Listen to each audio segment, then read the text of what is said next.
in Hollywood you never expected.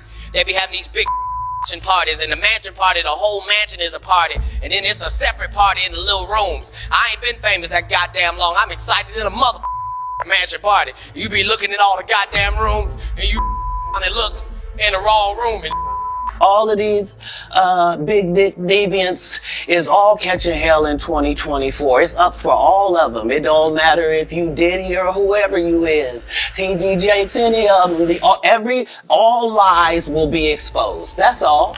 And anyone who takes that the wrong way, know why they take it the wrong way. Some of us are against the Illuminati, and we are against the Illuminati at our own detriment. When people are against the Illuminati, then they get punched in the face all the time. The press hates them. Nobody likes them. You know what always makes me think about this? The music industry does not break people in an obvious way. It does not go to a young rapper and say, "We're going to change your whole life and personality." Instead, it happens so quietly that by the time the artist realizes it, they no longer recognize themselves in the mirror. They don't even know when the change started. Katt Williams has been talking about this for years. When he spoke on Club Shay with Shannon Sharpe in January 2024, it was not just a normal interview or a rant. It felt like a man who had spent over 30 years watching the industry and finally decided he had nothing to lose by speaking the truth. Today, we are looking at something people don't talk about enough: what really happens to young rappers when they enter the industry machine. What rules exist that are never written down, and why so many artists come out completely changed. Katt Williams saw it, was close to it, and tried to warn people. This story starts when I'm with Puff, and he's in exotic bookstores, and he's doing shopping, right? He's shopping, getting his stuff and everything like that. So, you know, this is the first time I was ever in the exotic bookstore with Puff.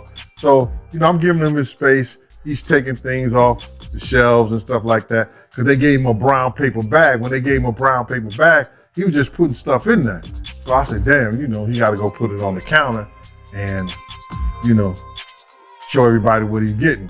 So as he's going, I'm just looking at the places where he's picking stuff from.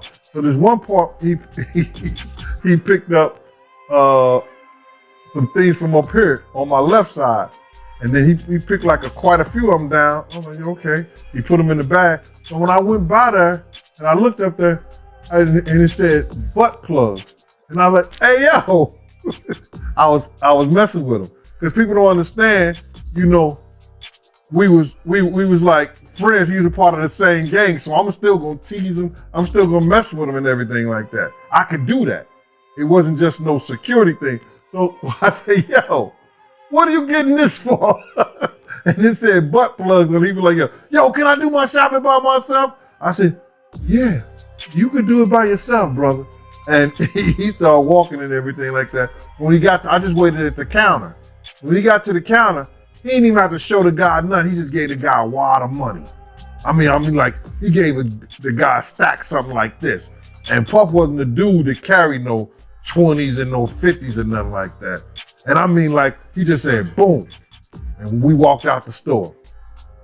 So we had to leave Atlanta and go to North Carolina for a show. You understand?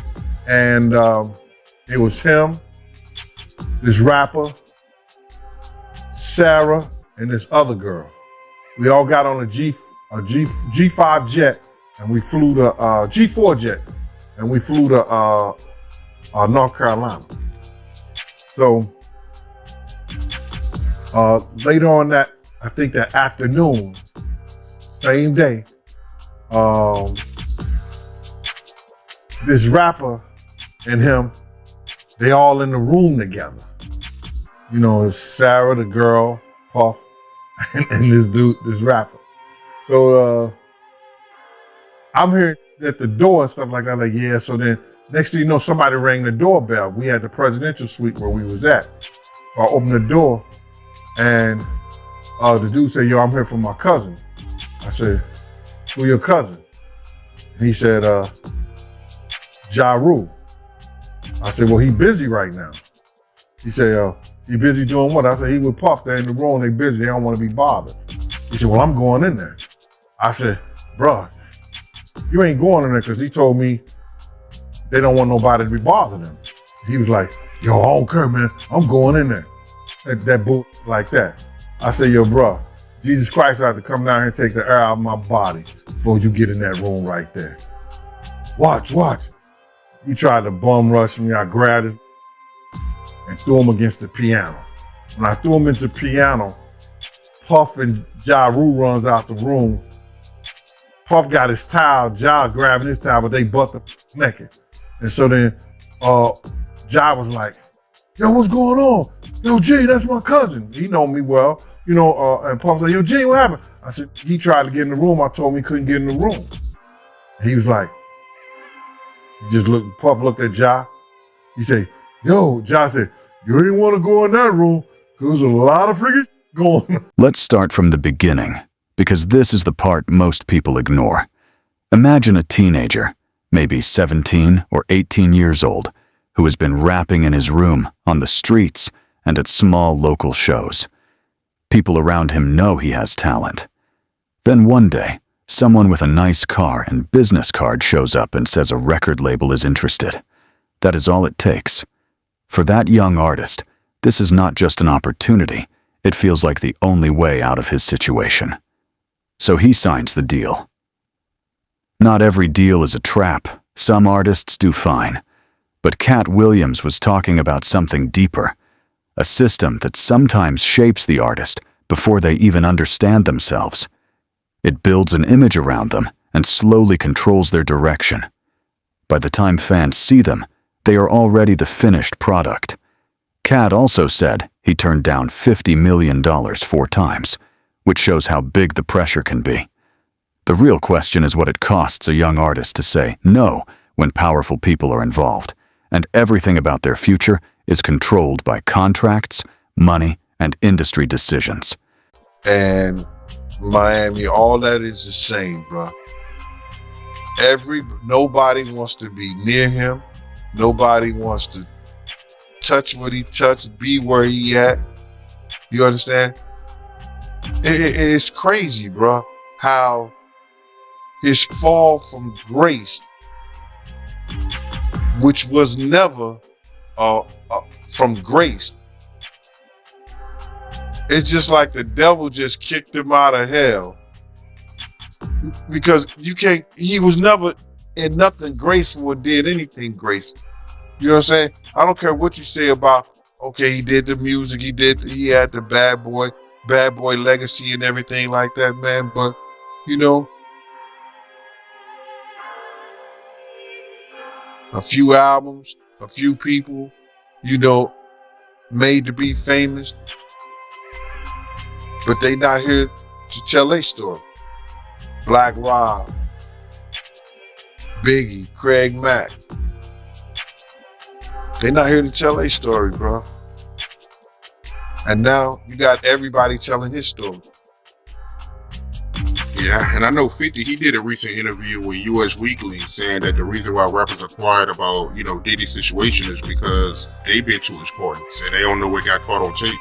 Bro, those people who was caught at Diddy's party did not know that he had 250 tape recorders in that house.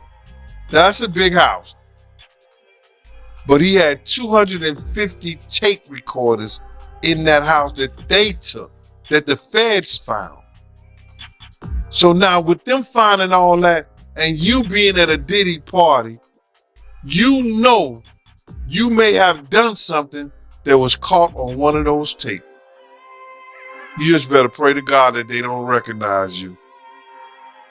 Those people who know that they did something, no, they're not going to speak out. They're not going to say nothing. What part of the game is that?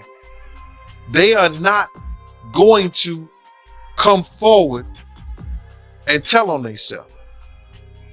Nah, not at all. Ice Cube, he said it himself, bro. He said that Diddy's been targeted because of what he said about those folks and those people.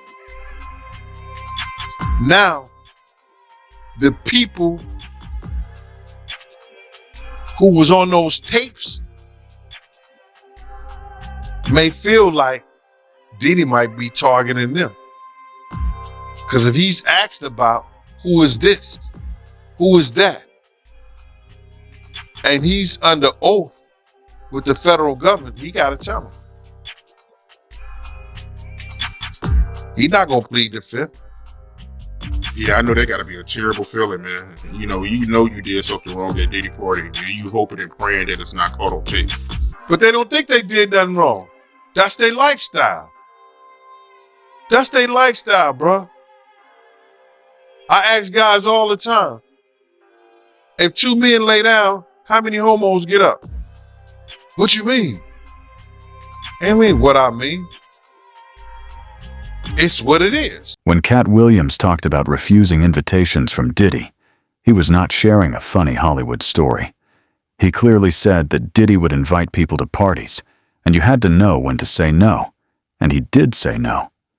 That statement changes, meaning when you think about it more deeply.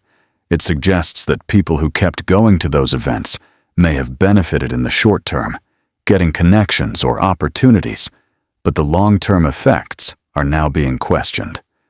In simple terms, some people may have gained something quickly, but later consequences are now becoming visible.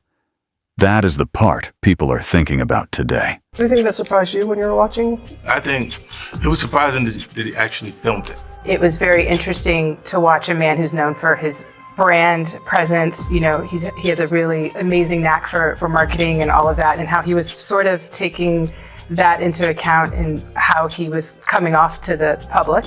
The exclusive video also shows Combs in Harlem greeting fans. I'll accept it.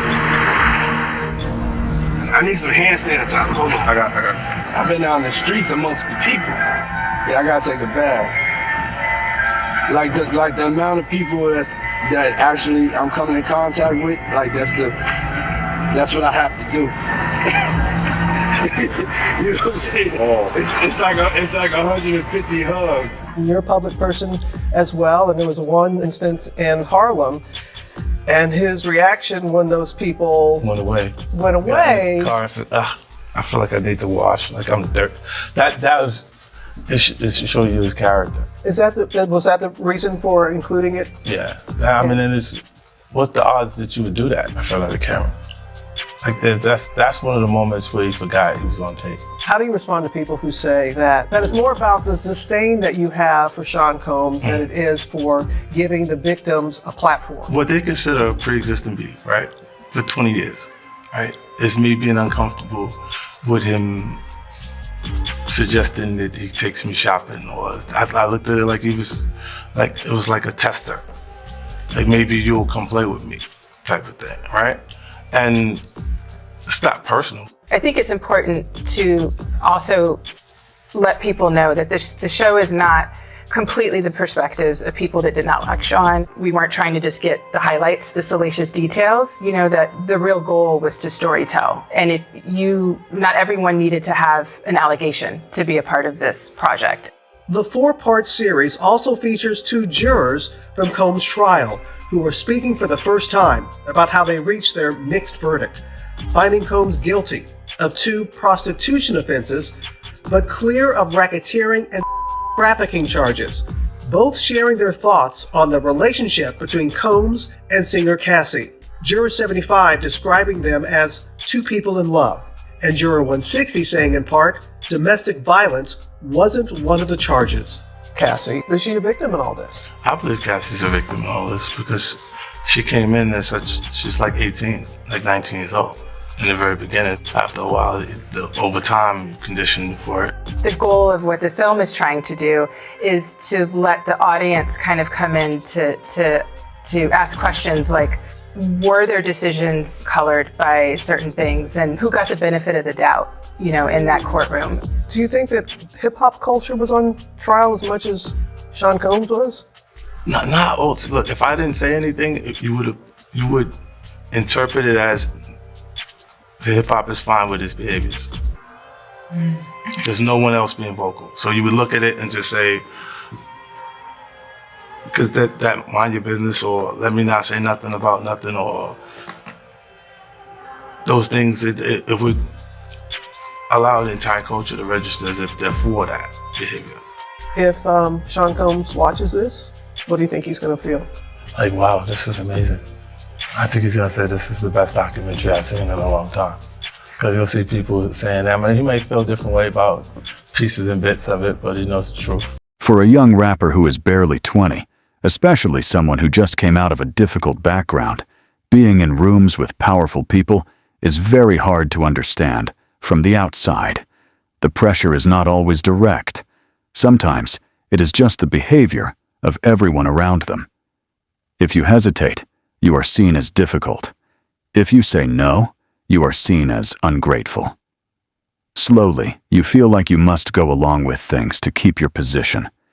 This kind of pressure has also been seen in other entertainment stories, like Orlando Brown, who grew up in the industry as a child actor. His experiences show how early exposure to fame can affect a person when they are not emotionally ready. In the end, many people in entertainment struggle to process what they went through. Yeah, but you're being very disrespectful when it comes down to my friend. Okay. So back up off. Let's back up off Puff. So Dark Cloud is the wrong thing to say. Dark Cloud. Let's just back up off Puff. All right. So let's get off of him. Let's go with all the other industry producers and head honchos. May I please have something to drink? Because you've said his name over 3 times, Yes, and I have nothing now to drink. we're damn near.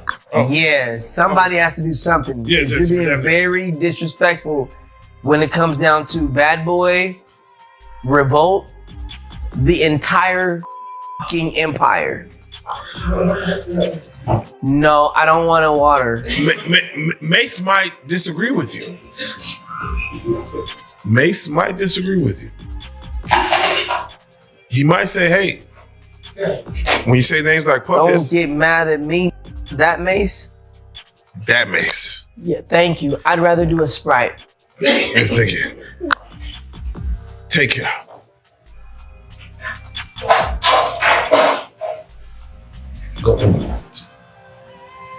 Why would you even ask me that? Because we have to. Thank you. They would like to know, they as in they. They would like to know, like, as a child star, those people that are like Puffy or like Weinstein or like Jeff Epstein. Diddy Combs. That's his name. Yes. His name is Sean Diddy Combs. Okay, yeah, you kind of hang on Combs for a little bit, right? That's his name. That's my friend's name. For everybody that's kind of scared to Yeah, no one's taking up for him anymore because the charges are so bad. What charges are we talking about? Well, he has a new 120 charges of 60 women and 60 male charges are brought against him. Even a 9-year-old boy said that Sean Diddy. We're doing 9-year-olds now. Yeah, I mean that's we believe that.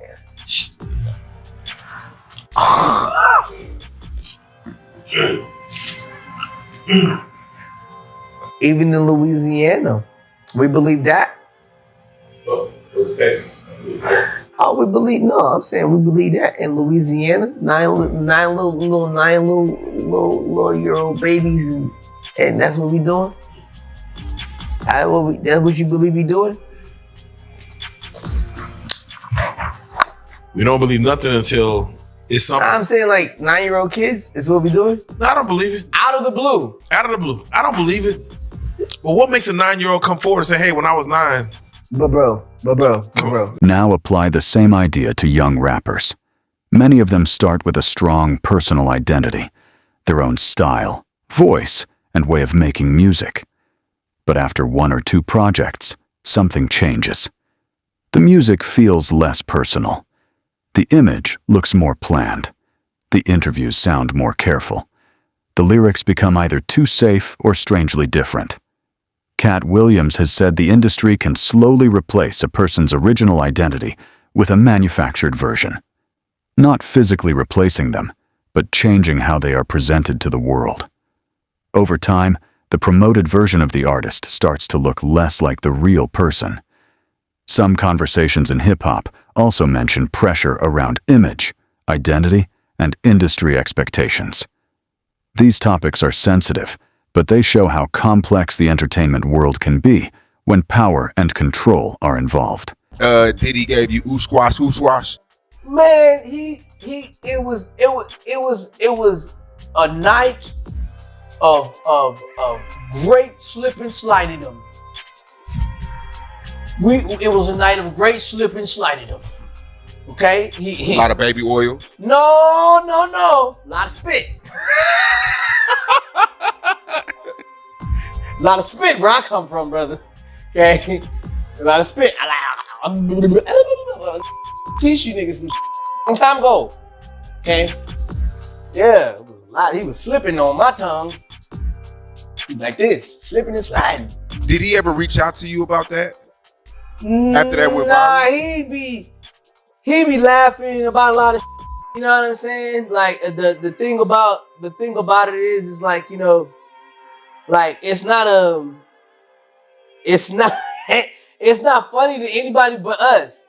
Everybody is like, they'll laugh, but it's really like, it's funny to us though. Like that's cute. It was a problem. Hell, the probably got dealt with, just like everybody else.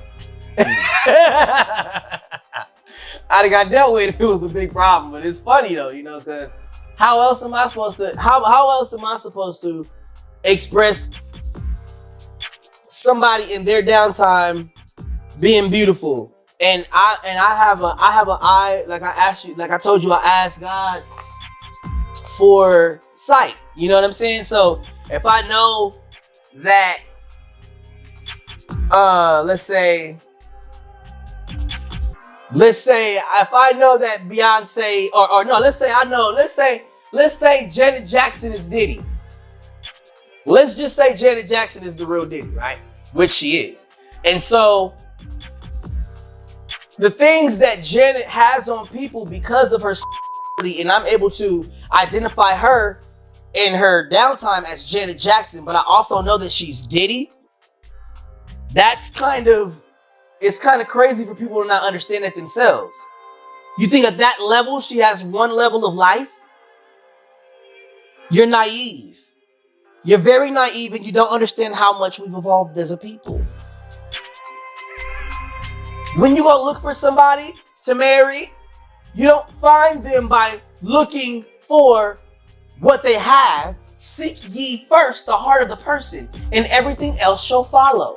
Seek ye first the heart of the person, and everything else shall follow.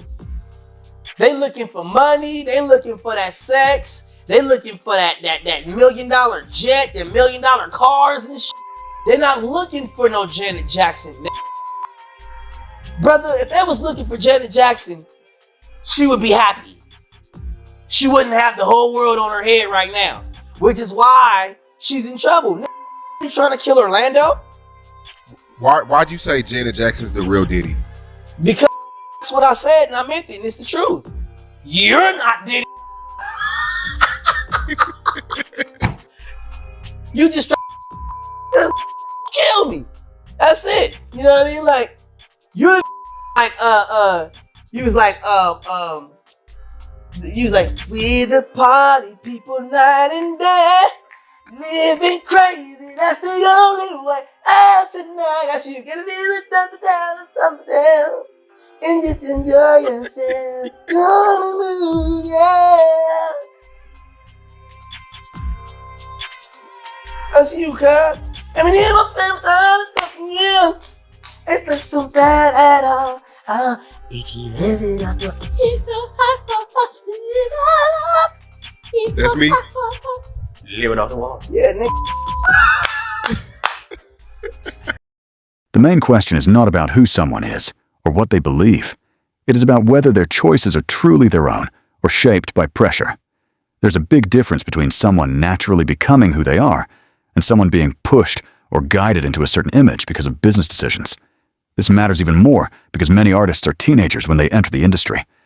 At that age, a person is still forming their identity, which makes them more influenced by their surroundings. The people in the industry understand this.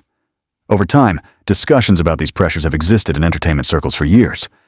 Katt Williams chose to speak openly instead of staying silent. This leads to a simple question. How many artists disappear after starting strong? And how many suddenly appear with perfect timing, perfect promotion, and instant success? Coming to the party. Because he asked me, did I see them? I said, yeah, they came up in a limousine. They said he wasn't coming to the party. You know what I'm saying? He said, I said, but him and 50 was mean mugging each other. He was like, yeah, he started laughing. Chad started laughing. I said, yeah. He said, so what happened? I said, nothing. 50 was all right. He said, what you mean 50 all right? I said, he had one of my girlfriends with him. And Chad said, he had what? He said, go get that from him. I said, man. Yo, he good, man. He be all right. He all right. He said, man, boy. So that was it. So me and 50, we just became cool. We just used to talk. And then after the big fight that he had with Ja Rule in Atlanta, Ja Rule and the people like that in Atlanta, they set up a meeting at Black Hands. So they set the meeting up at Black Hands, you know, for them to talk. But prior to that, they had caught 50 at the, I don't know if it was the Hit Factory or the Sound, the Hit Factory or the Sound Studio, one of them studios down on 40th Street like that, or 50-something Street, and they stabbed him up. Now, they stabbed 50 up. So now, Chaz had worked the deal out. Nobody knows this, bruh. Chaz had worked the deal out for Irv Gotti and them to give 50 $250,000. He had worked a deal for them to give $250,000. So now, nobody's supposed to know this, but 50 and Chaz and Irv Gotti and them team. So now, whatever the situation is, Chaz told 50 when they was in Atlanta, he said, go talk to Ja, man. Y'all talk that. But he never asked 50 how 50 felt about. This is the conversation that me and 50 is having. Because we had this conversation in Dr. Dre's studio when I was bodyguarding Scott Storch. You understand? So now, when 50 went over to Ja, he just snuffed him, cracked. Because Ja had a little baseball bat in his hand, hitting it like this. You know, so when 50 got close enough, 50 snuffed him. So they all tried to jump. Chaz jumped in there, grabbed 50, but they wasn't going to try to hit 50. I think Chaz grabbed him. They wasn't going to try to hit 50. And if they'd have hit Chaz, they knew all hell would have been broken out. All hell would have been loose in Queens. This difference is what people call an industry plant discussion. It is not always about one specific artist, but about how the system works. Some artists rise very fast with perfect marketing, perfect collaborations, and strong media attention from the beginning. This does not happen randomly. It requires planning, money, and industry connections. The label builds the entire structure around them before the public even knows. Because of this, some of the most promoted artists are not always the most naturally developed ones, but the ones who fit business needs. They are easy to manage and can adapt to a planned image. Katt Williams has often said, success is not only about talent, it is also built through systems that the public does not see. Must have missed it, man. I think I caught most of them. I think he almost fell in the tub with one of the girls. Diddy had some girls in the tub, a tub of baby oil or something like that. And he almost fell in the tub. It was crazy. You know, he would be one of the celebrities that I definitely wouldn't think would be involved in anything illegal. For sure.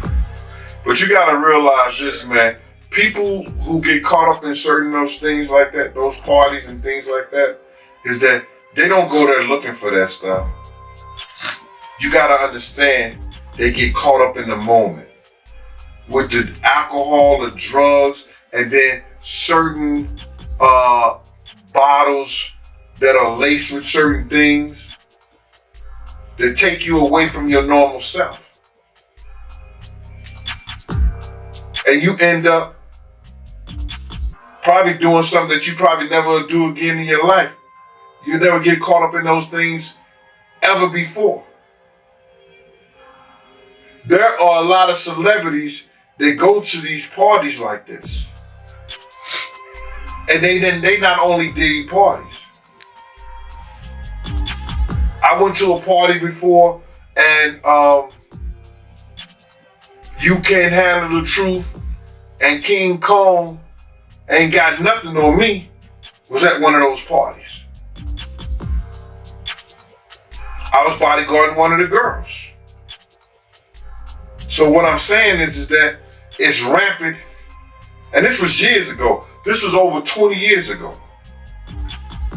It's rampant in the music industry. It's rampant in Hollywood, film, pictures, and anything. Some people manage to step away from the industry before it changes them too much. Dave Chappelle is one example often mentioned. At the peak of his career, he walked away from a huge contract because he felt something was wrong in how things were being handled. That moment is still discussed because most people do not fully understand why someone would leave that kind of success. The truth is, most young artists cannot do that. They're tied by contracts, money, and responsibility. So even if they feel uncomfortable, they stay. But staying in that environment for too long can slowly change a person, whether they notice it or not. Because the first, I think it's the first season of Making a Band, it came out, and the Dave Chappelle show came out. Like, I like comedy, you dig? I can lay back and watch comedy all day and night. Corey Mahokam and all them people, I can watch them all night. I seen the Dave Chappelle show come out, and when we came back for season 2, I was just telling them, like, y'all gotta watch this Dave Chappelle show, and everybody looked at me weird. But the publicist, who was actually Keith Murray, either baby mama or wife or something, she was actually our publicist. And she was like, he is funny, isn't he? I was like, yeah, you should get it. You should try to contact him. And next thing you know, she contacted him and came to the house, and that's how we ended up doing the Dave Chappelle skit. Thanks, Chop. So that's what it was, then. That's the reason why Dialogue wasn't showing up to the meetings and all that. Yes, that's exactly why. Dialogue didn't show up because he felt like he can do better by himself. He already had the fame and the popularity. So why not?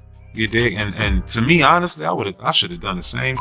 My old young dumb duck ass. I guess that's why when they say 18 and over, you should probably be 18 and over, because my young dumb ass ain't know no better. I was groupies getting all this money and not even knowing the money that I'm thinking I'm getting is pennies on a dollar. Ain't that a bitch? I love life. But you couldn't tell. That's why the industry loves signing young dumb. You heard me? Because you can get them pennies of the dollars and make $30 million off of them. You ever notice the industry don't sign 25, 26-year-old? They don't that. Because if you know better, you're going to be hard to deal with. That's why they sign the youngsters, you dig? That's why, to all you artists out here, you heard me? Come in with your own motion, your own bag, little daddy, towards you. Come in this bitch. Nobody tell you shit. That's why I roll the way I roll right now. Can't nobody tell me nothing. You heard me? I move how I want to move. You understand me? Because I'm in my own bag. You heard me? Come into a situation with your own money. Don't come into this for help. You dig? Because they gonna help you out. They gonna help you out. He said facts. Yeah. They gonna help you out. Spit you right back out like you was nobody. Yeah. That's why Dallas. That was the reason. Gotta ask you, because I never asked you about it. How you feel about the situation between Shine and Puffy? I think that Diddy did him real foul. I think that I don't think Shine shot that lady. I don't think Shine shot that lady. I think Diddy used them police, the same police he said he was gonna use against me on Shine. Like he was gonna get me prosecuted, because that's exactly what he did to Shine. He paid people off to aim for Shine, and Shine took the rap for something that I don't feel like he done in his life. But Shine didn't. He used his trauma as triumph, and he made a rose blossom out of the concrete, and he's the minister, I think, now in Belize. And from what he come from, what has done, you know, that is an accomplishment, and that's what I think. I think Diddy f***ed over every last one of his artists. I don't know not one of us that has succeeded with him. Most of us has learned how to thrive without him, which means that it kind of feel like we shouldn't have never dealt with the devil in the first place.